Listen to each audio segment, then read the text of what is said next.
Hey guys, it's Dan, your host of Dan's Reviews, and today I'm back for another video for The Walking Dead Dead City. And in today's video, we're going to be doing our Q&A video about Dead City. We're also going to delve into some Fear and Daryl Dixon questions as well too, and talk about the ratings for the first two episodes. What we have here is a sanctuary, and all the world.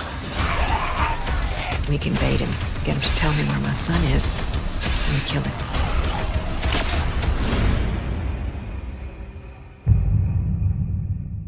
Alright guys, this one's going to be doing a review today. This one's going to be doing a review for The Walking Dead Dead City. We are here to do our weekly Q&A for this week for Dead City leading up to episode 3 on AMC+, which of course, make sure to remind yourselves that tomorrow is the episode, tomorrow's episode 3 on AMC+, so get ready for that. Of course, make sure to stay tuned for episode 3 on AMC+. Very, very excited to see the third episode of Dead City. But we got a lot of comments, a lot of questions from you guys this week, so we're going to run through as many as we possibly can this week. Again, if your comment is not included, I do apologize. You guys had a lot of questions this week, so I'm going to try to get through as many of these as I possibly can. But first of all, I want to get into the ratings for Dead City. So wanted to touch on this one because I know a few people were asking me my opinions on the ratings for Dead City. So I looked them up on the wiki, and this is what I got. For the ratings for Dead City Episode 1 and Episode 2, because Episode 2 just released as well, too. The first episode is at 0.7.4 million, which isn't quite a million viewers, but you know what I mean, it's pretty good. And Episode 2 is 0.7.6 million. Episode 2 actually went up a little bit. So, yeah, this is pretty cool. Episode 1 sounds like did, relatively good, but Episode 2 did even better when it comes to the ratings, which is actually uncommon for Walking Dead universe, because usually Walking Dead universe, what I notice is that the pilots are always usually higher in the viewers, and then the second episodes usually go down. So that is actually really, really good. And also, that many people, like 700,000, ratings and viewers for the AMC Plus release date is actually really good, because that is not counting all of the AMC Plus subscriptions and all of the AMC Plus viewers that watch that early. Like, we almost still got 1 million viewers just on AMC for these first two episodes. In addition to all of the people that stream it on AMC Plus, which I know the percentage of that has gone up even more. So the viewership for Dead City is very, very good, and it's actually going higher. It's not going lower. Now, we'll have to see with episode 3 if the viewers go down a little bit more. I could see a scenario where the viewers go down a little bit more. Because episode 2 is a bit slower, you know what I mean? I mean, I loved it, but I know a lot of people were saying episode 2 is a bit slower, so I feel like the ratings might go down a little bit for episode 3, but again, we'll have to see. But the story for Dead City is so intriguing that I can't see anybody bailing on the story. I mean, I really, really couldn't. But really, really awesome. The ratings for Dead City are actually going higher. They're not going lower, at least based off these first two episodes, so I think that's a good sign. We're heading in a good direction for Dead City, for sure. And like I said, even though those numbers aren't quite at 1 million, you got to remember how many people are streaming it on AMC Plus, which is a very high percentage now. So I'd say that's really, really good for sure. Now, let's get into your guys' comments and your guys' questions for today's video. First one comes from user who says, Dan, do you think we will see some sort of later Walking Dead The Next Generation type of series, where maybe we see an older Judith or something like that leading the series, and this could be another spinoff that they do down the line with the next generation of The Walking Dead? That would be really cool. I don't think they will do a next generation series, unfortunately. I just don't know if they would do that for Walking Dead. I mean, they might, but I feel like it'd be a long time from now. I feel like what they're mostly going to focus on right now is Summit, Dead City, Daryl Show, and of course, wrapping up Fear, doing more Tales of the Walking Dead. I feel like at that point, you've already gotten a lot of stuff, you know what I mean? Like, I don't really feel like there's room for another one, so if they do it, it would be in the future, but I would like to see it, you know what I mean? Like, maybe after Rick has his reunion with his family, and we conclude Rick's story for the Walking Dead franchise, and we wrap up, basically everything else and all the other spinoffs or something, maybe at that point, then in a few years, maybe you can do like a next generation type of series, because I think that would be very, very cool, to be honest. I think that'd be a really, really cool series. if they ever decided to do it down the line. Absolutely. Next one comes from Rick Grimes, who says, Dan, do you think that the scene in Dead City was kind of weird when Maggie said that she was captured by, the Croat, and then the Croat, of course, took Herschel, and he took all of her grain and all that stuff. But Dan, don't you notice that in episode 2, we see Hilltop growing immensely, and there must be grain around because, Maggie is able to keep the community going. So do you think that Maggie lied to Negan about Croat taking all of her grain, and maybe Maggie's, lying about other things just because she wants to deliver Negan to the Croat, and you think maybe she's not telling the truth? Yeah, I don't think that all of the grain is gone. That's not what I think happened. I think that, the grain that she had with her when she was on her run with Herschel, when she was outside the walls, that got taken by the Croat, but I'm sure there's a lot more back at the Hilltop community. So I don't think that was anything significant. No, I don't think so. But I do think, and this is one thing I think you're on point about, I do think that Negan is getting traded in by Maggie. I think Maggie is screwing him over, and she's going to use him as bait to get her son back. I definitely think so, because she knows how angry the Croat is towards Negan, and she's going to trade him in. I think that's absolutely what's going to happen. She's going to trade Negan in order to get her son back, which is going to be a crazy moment once she reveals to Negan what she's doing. Next one comes from TV Freak, who says that, Dan, now that the Croat and Armstrong are together, do you think that Armstrong is going to be working with Croat, or do you think he's going to flip? Flip, absolutely. I actually think, and this is one thing that I think we can take away from episode 2, I think focusing on Armstrong in the way that we did, and seeing his brother and seeing the travesty of the whole thing, I definitely think that we are setting up for some sort of redemption for him. I do. I think that Maggie in the story didn't kill him for a reason, and I think that the backstory definitely has some sort of substance. I do. Also because Gaius Charles, the actor that plays Armstrong, is literally the third main character of the show. Like, after Lauren Cohen and JDM are announced on the intros, he's literally the next name on there, and he's been a major focus this entire time. He's not like the Croat where he's being built up to be this big villain. He's literally being built up as a character that we're watching. You know what I mean? And unless episode 3 takes a big twist with that, which I wouldn't I wouldn't put it past them, but I think he's going to be a good guy. Armstrong, I do. I don't think he's going to join the Croat. I think that's a major, major throw-off. The next one comes from Paul, who has 2 Fear of the Walking Dead questions. First of all, Dan, how does this whole radiation thing work? Because it was so inconsistent in Fear of the Walking Dead Season 8, the whole cure approach, and is it a cure and is it not? Can you give some thoughts on that, Dan? And also, do you think Troy heard Alicia's message in Season 7, Episode 14, at the top of the tower, and maybe he found her and took her arm off in that kind of way, and maybe he even found her as a walker, and that's why he has her hand now. So, okay. Now, in terms of the radiation thing, I'm going to make this brief because I could go on all day about this. Hell, I have. You know what I mean?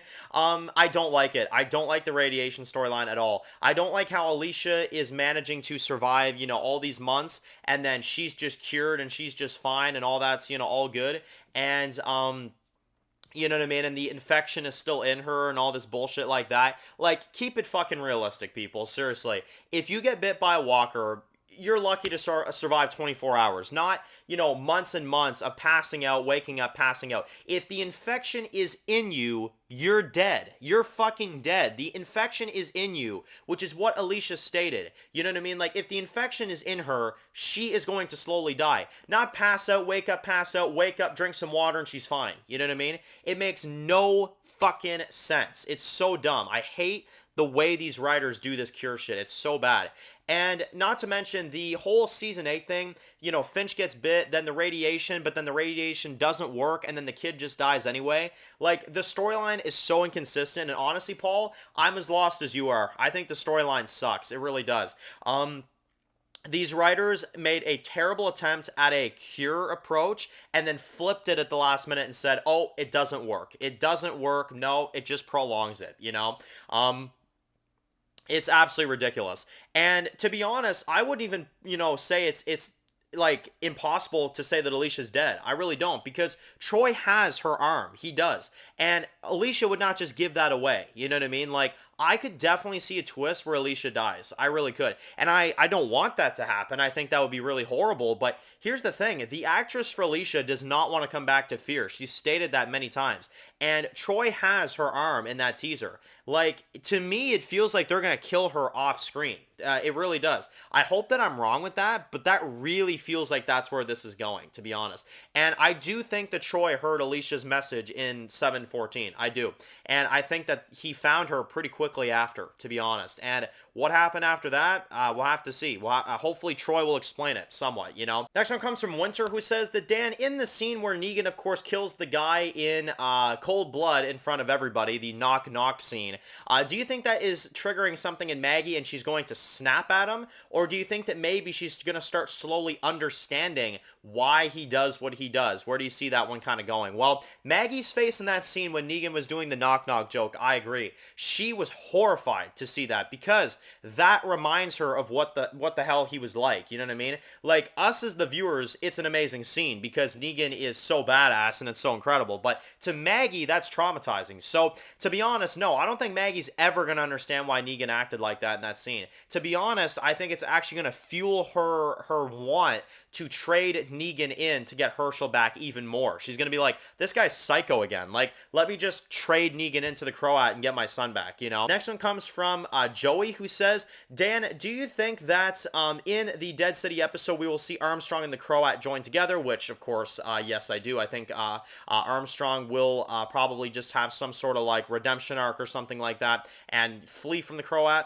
But also, Dan, do you think that the CRM is going to be somehow involved in Dead City at some point, seeing how we are in 2028 in the timeline, and they checked the map of where everything is, and New York is actually in between where Alexandria is and where Rick would be. So do you think that, we would see any kind of major, connection at some point? And how do you think the CRM thing is going? Do you think CRM has been defeated by the timeline of Dead City and all that kind of stuff? Now, we already answered the one for Croat and Armstrong. I think Armstrong's going to be a good guy.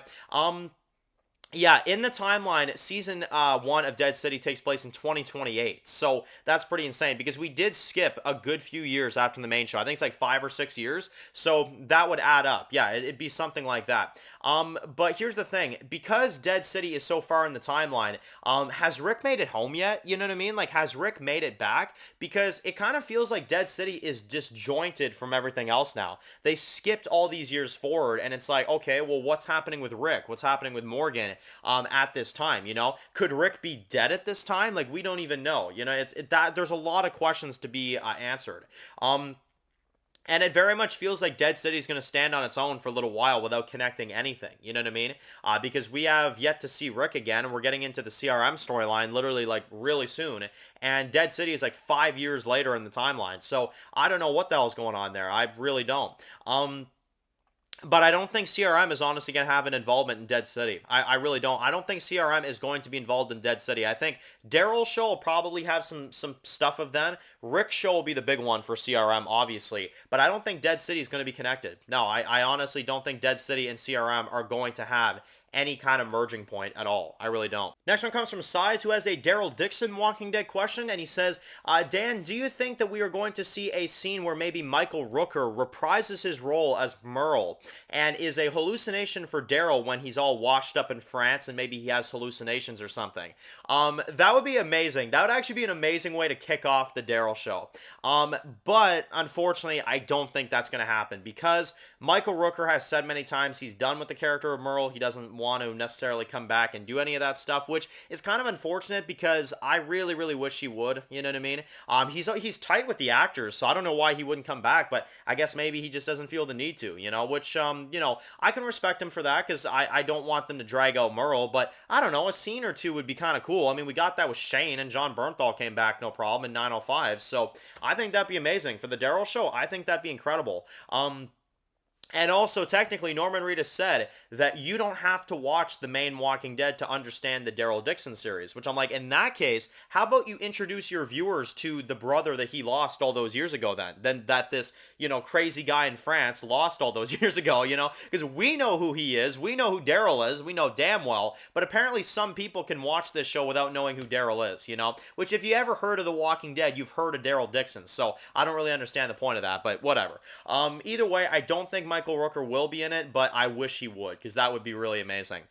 Next one comes from Devin, who says that, Dan, do you think that the Croat arc in Dead City kind of reminds you of what they were supposed to do with Lance in Walking Dead Season 11, where maybe Lance, like, captures Herschel or something and uses it as an advantage against Maggie and stuff like that? Do you think I'm on to something here, Dan? Let me know. I don't necessarily think it's supposed to be the same arc, and the only reason why I bring that up is because I have heard some of the writers behind the scenes tell us that Dead City and the concept for New York and the concept for the Croat was actually something they were going to do for the main Walking Dead.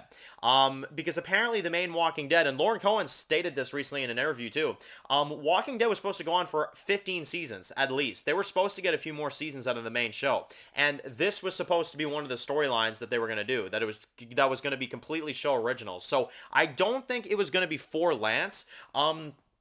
Although I must say, they did screw over Lance, because I loved Lance's, character, but his death is awful. I can't stand his death. They treated Lance like he didn't matter in the end, and that's one thing that really pissed me off, because Lance was creepy. Lance was scary, you know what I mean? And they killed him like he was nothing. Such a shame. And the last one for today comes from Snake, who says, do you think that Hilltop and New Babylon are connected in any kind of way? What do you think their federation is, and their connections, and all that kind of stuff? Now, in terms of their connections, I don't think necessarily that Hilltop is connected in any kind of way. I just think they live by nearby locations and stuff like that. But I think New Babylon is definitely going to get involved with Hilltop as the show goes on. The only thing we know is that New Babylon is involved with Negan, trying to take out Negan, But in terms of New Babylon and Hilltop, I don't think they've interacted yet. Although, that's gonna change for sure. But no, I don't think they're connected in any kind of way.